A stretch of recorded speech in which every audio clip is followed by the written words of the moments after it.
Peguam negara tak usahlah malu-malu nak beri satu lagi di NAA kepada Zahid Hamidi. Tuan-tuan dan puan yang amat dihormati, sebelum ini sudah pasti kita mengetahui bahawa Timbalan Perdana Menteri yang juga Presiden UMNO dan juga pengerusi Barisan Nasional Ahmad Zahid Hamidi yang diberikan satu di NAA sebelum ini. Dan pada akhirnya tuan-tuan dan puan, satu perkongsian daripada Syabuddin Husin ataupun syabuddin.com. Peguam negara tak usahlah malu-malu nak beri satu lagi di NAA kepada Zahid Hamidi. Ini pasti satu lagi isu yang menggemparkan ramai. Selamat datang ke channel Fels Lifestyle. Kepada anda yang baru di dalam channel ini, anda boleh melawat channel ini untuk mendapatkan isu-isu hangat politik di Malaysia. Kita terus kepada artikel Syabuddin Husin. Mahkamah Rayuan nampaknya tidak senang dengan jabatan peguam negara yang dilihat tidak jelas pendiriannya, sama ada ingin meneruskan atau menarik balik rayuannya dalam kes rasuah sistem visa luar negara VLN membabitkan Timbalan Perdana Menteri Ahmad Zahid Hamidi. Sehubungan itu, panel 3 hakim yang dipengerusikan Hadharia Syahid Ismail yang bersidang memberi tempoh sehingga 9 September depan untuk jabatan itu membuat keputusannya. Dua lagi hakim yang bersidang bersama Hadharia hari ini ialah Azman Abdullah dan SM Komati. Mahkamah Tinggi pada September 2022 membebaskan Zahid Hamidi daripada 40 pertuduhan rasuah VLN. Tetapi Jabatan Peguam Negara kemudian mengemukakan rayuan terhadap keputusan tersebut. Nah, persoalannya, sebelum saya meneruskan di dalam artikel ini, persoalannya, adakah NAA yang diperolehi Zahid Hamidi hari ini berisiko untuk ditarik balik? Nah, itu menjadi persoalannya. Artikel daripada Syabuddin Husin ini pada 18 Mac.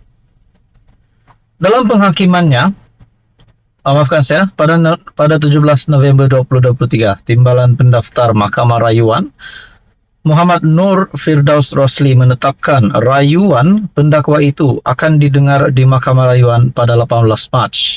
Dalam penghakimannya, Hadharia berkata, pihak pendakwaan dilihat masih berkira-kira sama ada mahu menerima dua representasi daripada Zahid Hamidi atau sebaliknya. Representasi pertama, Ahmad Zahid dihantar ke Jabatan Peguam Negara pada Januari tahun lalu, manakala yang kedua dikemukakan pada bulan lalu. Hadharia seterusnya mengingatkan Timbalan Pendakwa Raya Muhammad Dusuki Mokhtar, sebarang representasi yang dihantar mesti mempunyai jawapan. Dengan hari ini sepatutnya ditetapkan untuk pendengaran rayuan pihak pendakwaan untuk membatalkan pembebasan Presiden UMNO itu. Nah, di dalam artikel ini daripada Syabuddin Husin menyatakan, dengan tarik 9 September sudah ditetapkan untuk memberikan jawaban. Tiada lagi alasan lain selepas ini. Kalau susah-susah, beri sajalah satu lagi di NAA, dilepas tanpa dibebaskan kepada Timbalan Perdana Menteri itu sebagaimana diterimanya sebelum ini dalam 47 pertuduhan rasuah, pecah mana dan pengubahan wang haram melibatkan dana Yayasan Akal Budi. Janganlah malu-malu sayang, ini kan demi kestabilan kerajaan, menurut Syabuddin Husin. Apa komen anda? Sekian saja, teruskan bersama di dalam channel ini untuk info yang seterusnya. Halo semua, salam sejahtera Malaysia. Selamat datang ke channel Fels Lifestyle. Info padu, info hangat disediakan di dalam channel ini. Tuan-tuan dan puan yang amat dihormati, sudah pasti kita di Malaysia perlu menghormati di antara satu dengan yang lain. Menghormati agama bangsa di antara kita semua rakyat Malaysia.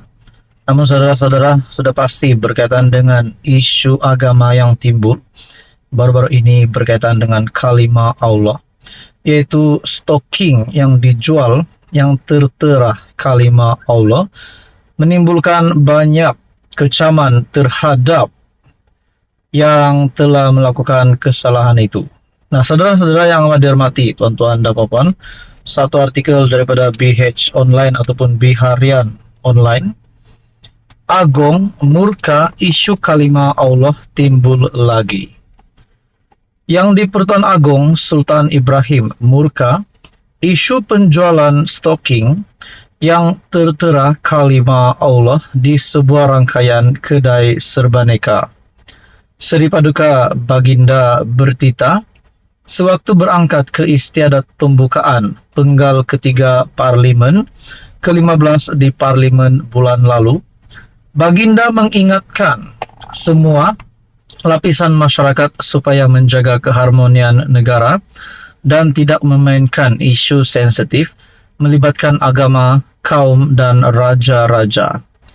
Justeru Seri Paduka Baginda bertita mahu tindakan sekeras-kerasnya diambil terhadap mana-mana pihak yang didapati bersalah dalam isu ini berdasarkan siasatan pihak berkuasa. Kalimat Allah itu dipandang sangat tinggi pada sanubari umat Islam. Tambahan pula kita berada di bulan Ramadan. Tidak patutlah timbul perkara yang membangkitkan kemarahan. Tuan-tuan dan puan, bagi saya ini satu isu yang pasti menggemparkan seluruh rakyat Malaysia. Dan ini berita terkini, Agong murka, isu kalimat Allah timbul lagi. Sudah pasti berita ini menggemparkan kepimpinan politik Malaysia. Dalam artikel ini lagi berkongsi, saya baru sahaja menegur dan mengingatkan akan kepentingan rakyat berbilang bangsa bersatu padu dan menghormati antara satu sama lain dalam titah sulung saya di Parlimen. Timbul pula perkara ini, sama ada ia disengajakan ataupun tidak, sama ada ia diimport atau dikeluarkan di kilang tempatan, saya mahu penguat kuasa, siasat dan ambil tindakan sekeras-kerasnya mengikut lunas undang-undang yang ada supaya pisang tidak berbuah dua kali. Titah Seri Paduka Baginda kepada Royal Press Office ataupun RPO. Yang di Pertuan Agong juga bertitah adalah tidak masuk akal sebuah syarikat dengan kaki tangannya terdiri daripada warga negara Malaysia tidak peka dengan perkara sedemikian. Sudah sekian lama kita hidup dalam sebuah negara majmuk. Kesilapan isu agama dan kaum sebegini tidak boleh diterima dan dibenarkan untuk berlaku lagi. Titah Seri Paduka Baginda.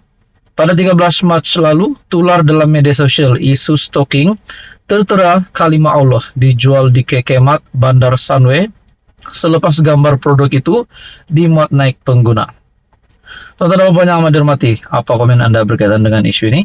Admin sendiri menolak perkara ini supaya ini tidak menjadi satu ikutan dan tidak lagi berlaku selepas ini. Tuan-tuan dan puan, sekian saja, teruskan bersama di dalam channel ini.